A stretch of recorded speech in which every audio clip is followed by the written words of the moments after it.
welcome back to another YouTube video. So this is going to be a quick session today. I just want to fish with meat. It's not something I do very often, but I just want to practice it. I mean, we're coming to the back end of autumn now, approaching winter. The carp are still feeding. They haven't completely switched off yet. So meat is going to be a deadly technique at the right venue on the right day.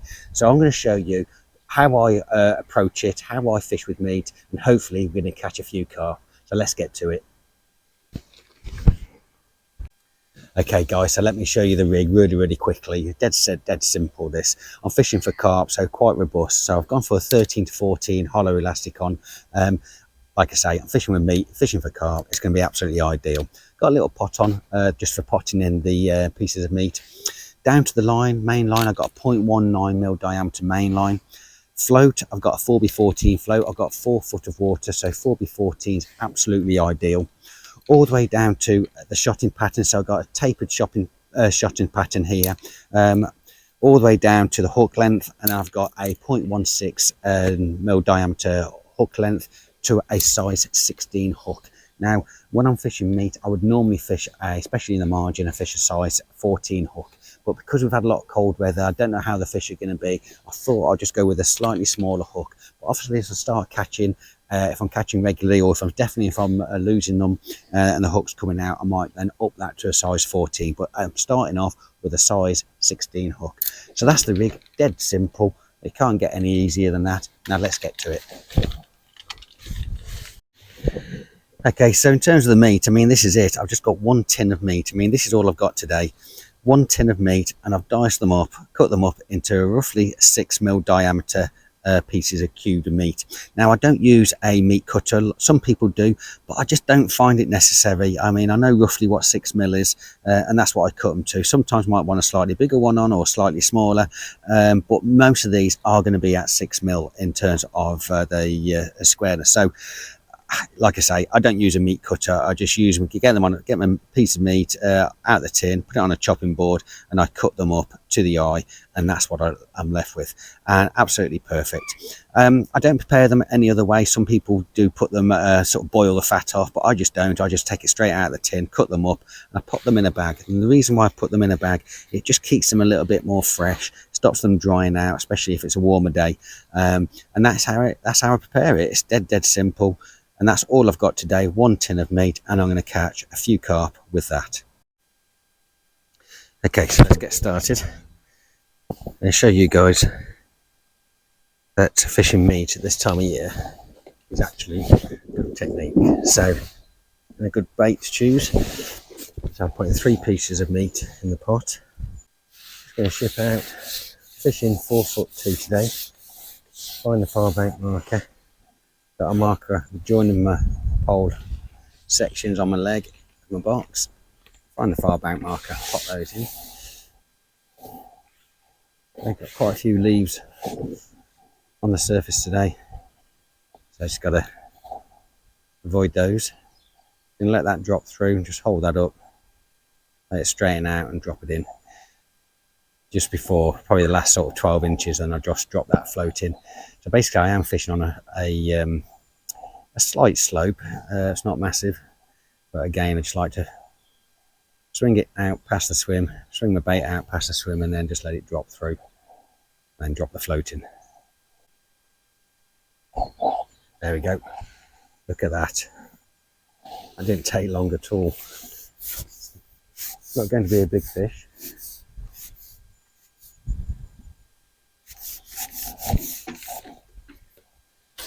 Real positive bite.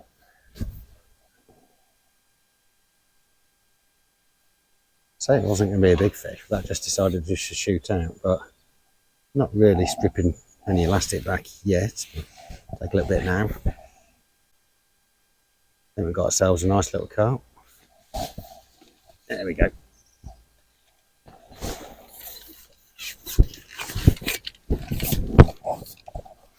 Not a bad start to the day. I mean, this video, I have only just literally kicked it off, and I put in 2 lots of feed. I say 2 lots of feed, basically no more than 6 pieces of meat while I was setting up, and then I went in, just put those 3 extra pieces of meat in, and well, early within a minute, minute and a half, we'll get ourselves a nice little carp. There we go. Not bad to start the day. Let's get him in and see if we can catch another one.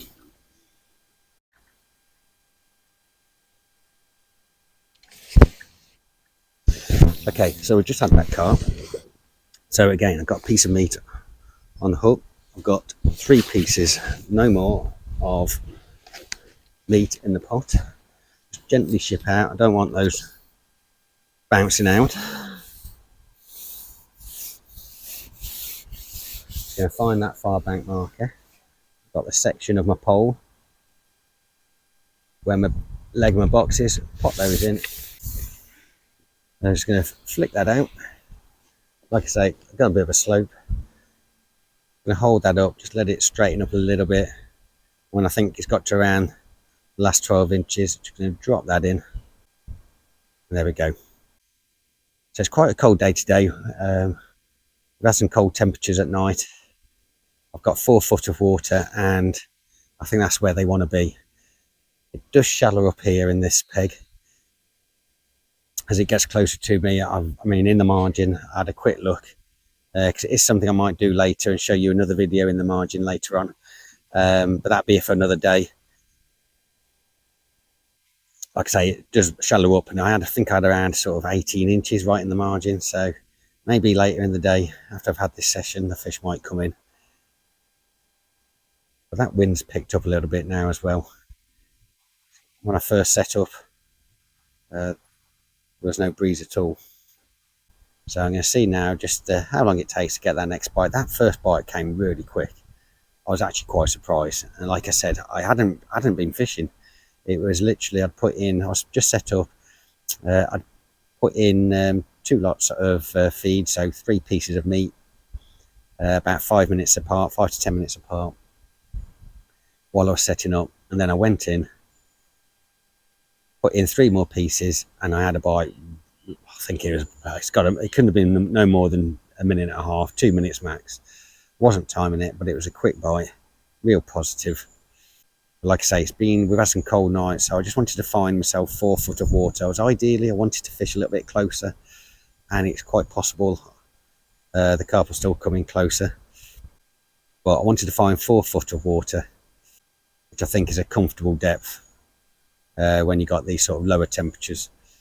So in terms of feeding, I tend to feed probably every 5 minutes. If I've not had a bite, I'll come back in and I'll feed again until those bites start picking up. And if I start catching more regularly, then I will start feeding a little bit more often. There we go. Another fish on. This one's, I think, could be a little bit bigger than the last one.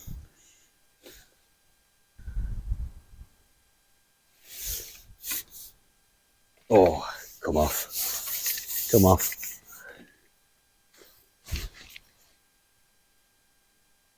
I've got a scale on the hook, so that was foul hooked.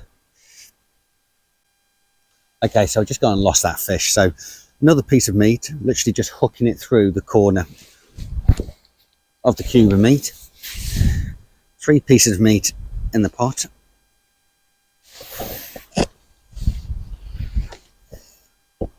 And then just gently ship out.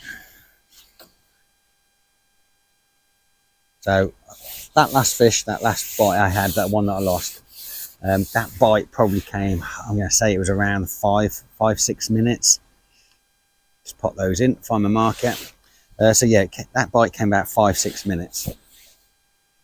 So it's not fast and furious, which I'm not expecting at this time of year. Like I say, we're now getting to the back end of October and it's cold. Had a bit of rain at night as well, I've noticed.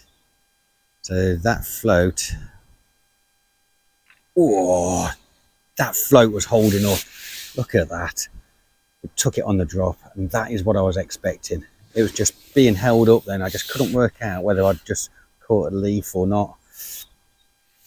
But it was being held up by a carp. So it's quite possible they're up in the water, which is what I sort of thought might happen. Hey guys, hopefully you're enjoying these free videos. Just a quick reminder, if you haven't already, please do go and subscribe to the channel. Click the subscribe button. It's free and it's easy and it only takes about 2 seconds. It's a massive help, more than you know. Also, don't forget to drop the video a like, give it a thumbs up, and at the end of the video, if you can spare 30 seconds, please do go and leave a comment. Just let me know what you like about the video. Let me know what techniques you use. But thank you for watching. Now let's get back to the main video. So I'm going to ship that back out. He's a little bit angry, this one. Don't want to rush it.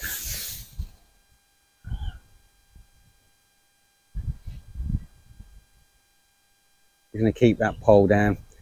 Now there's one thing that I've seen a lot of people do lately, and they hold their pole right up in the, like this, right out the water. Sometimes it can be like 15, 20 foot up, the pole's right out, and don't know why they're doing it. So a little tip, guys, just keep the pole down. It means that if that hook comes out, it's just going to, the float will come back through the water and the water will cushion the blow and it won't just come up and hit your pole. I mean, obviously once you get it closer to you, you're going to start to lift your pole. But while you're playing it, keep your pole down and you're just going to be a lot safer. It's going to be a lot easier, a lot safer. You're not putting too much pressure on the fish. So like I say, a little tip, keep the pole down. Right, let's see if we can get this one in. Looks like a nicer fish.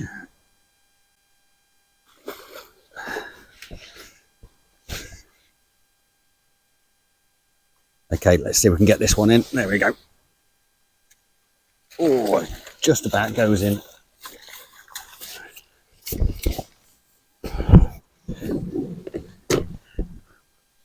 Ooh.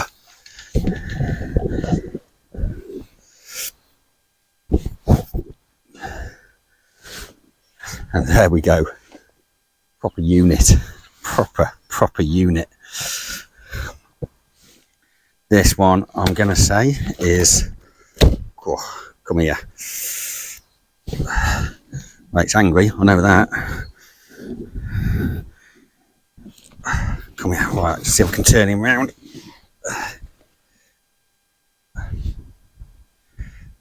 This has got to be...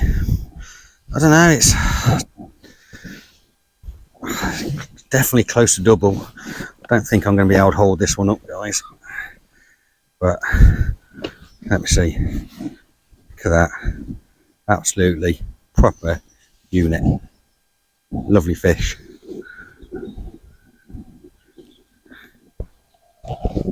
Let's get him in. There we go. Sort those out. So I've got, like I say, taper shotting pattern, and the last two are really effectively droppers. And what happened, just that float stayed up. I laid it in and it just stayed up, and I thought I'd hooked in you know, a leaf, picked a leaf hook. There's a lot of leaves around on the surface, but it wasn't. That carp, literally, as it was dropping through that last 12 inches, held it up, and basically we had a bite and a cracking fish. So let's go back in. So another piece of meat just hooked in the corner. Like I say, I've only got a size 16 hook on, and that was a bit of a unit. But it's just pop those in, just finding the far bank marker then. Like I say, a size 16 hook is absolutely fine with meat fishing. But the bigger the units you're catching, more often, if you're catching them and it's, you know, you're getting a lot more. Ooh, is that a bite? Float went under.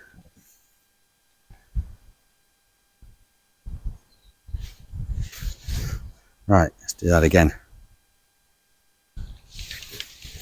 Obviously, I'm not going to feed because I just put some in.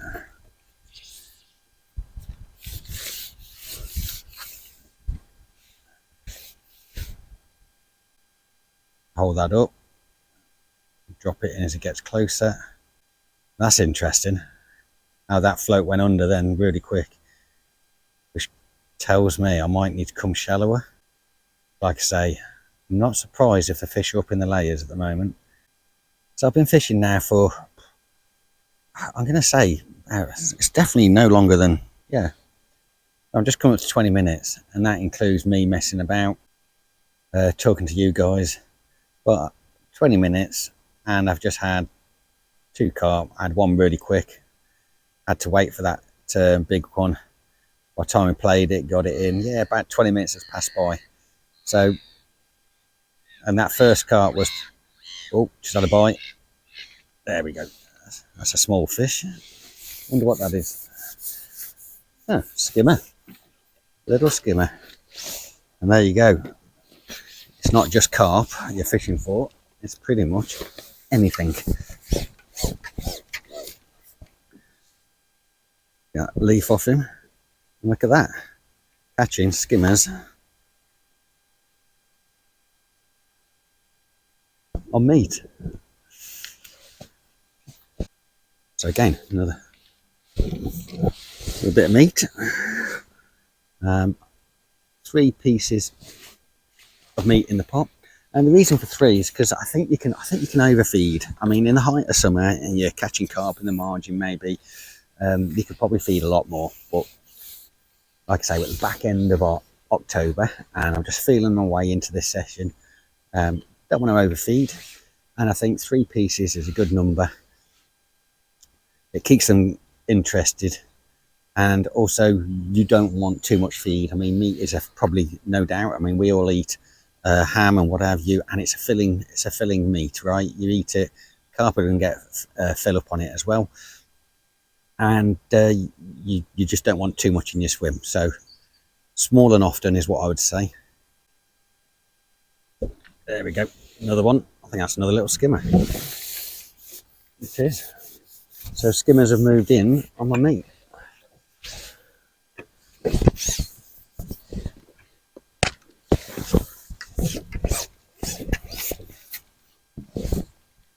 Slightly better one.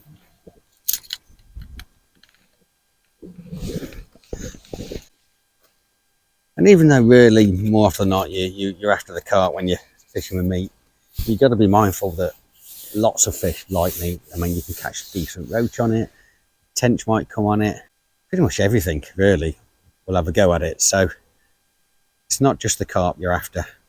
And if you've got skimmers like now I've got in my swim, you got to keep on at it. You got to fish for them, continue just fishing the way you are. Don't need to change anything at all, and then the carp will eventually come back.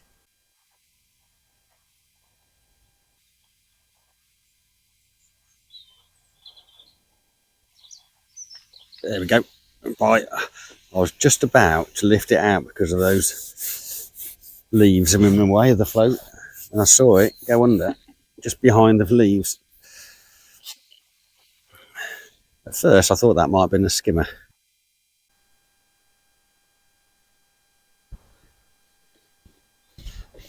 But if it's a carp, it's not a big carp. It's putting a bigger fight than I thought it would. It's not a big fish at all. There we go. It's only going to be 2.5 to 3 pound. There we go. Not bad.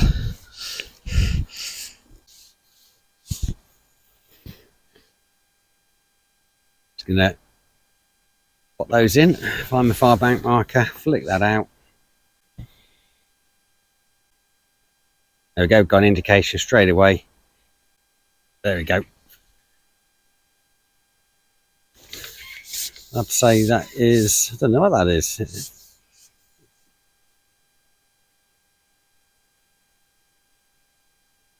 Don't feel like a skimmer. Feels like a tench. Is it a tench? It is.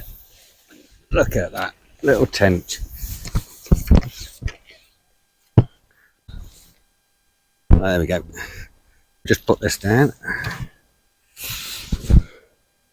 There we go, guys. Look, even catch. Nice tench. It's only a small one, about 8 ounces. Okay, so another piece of meat on. 3 pieces in the pot. Chip out to far bank marker. Put those in. to hold the float there, let the line straighten out a little bit, and then as the shot about 18 inches above the from the depth, just drop that float in. There we go, let it settle. There we go, fish on. That's a bit more of a positive bite. Doesn't feel that big. Don't think we're going to have any problems getting this one in.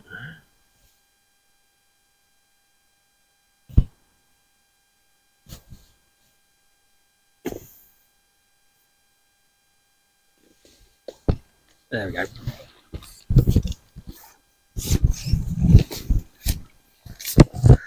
I think we've got ourselves a bit of a monster of an F1.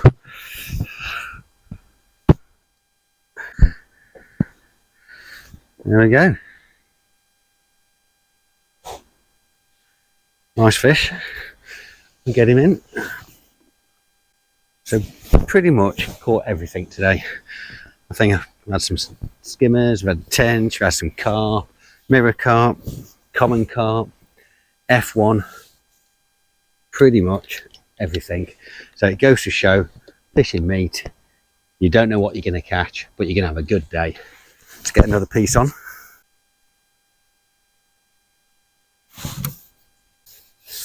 Okay, find that far bank marker, put that in,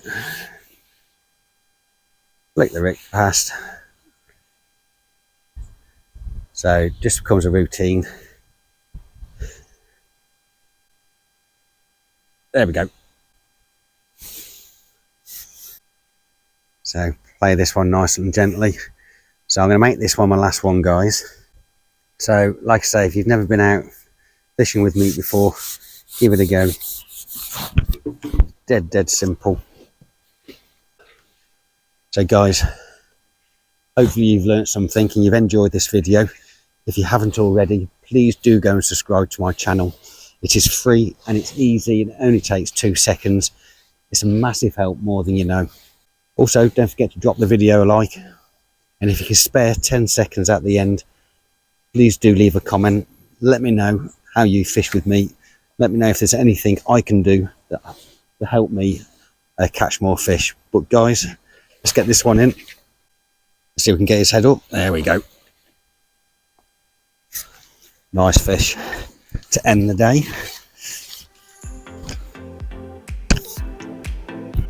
Lovely fish to end the day. See if I can show you guys.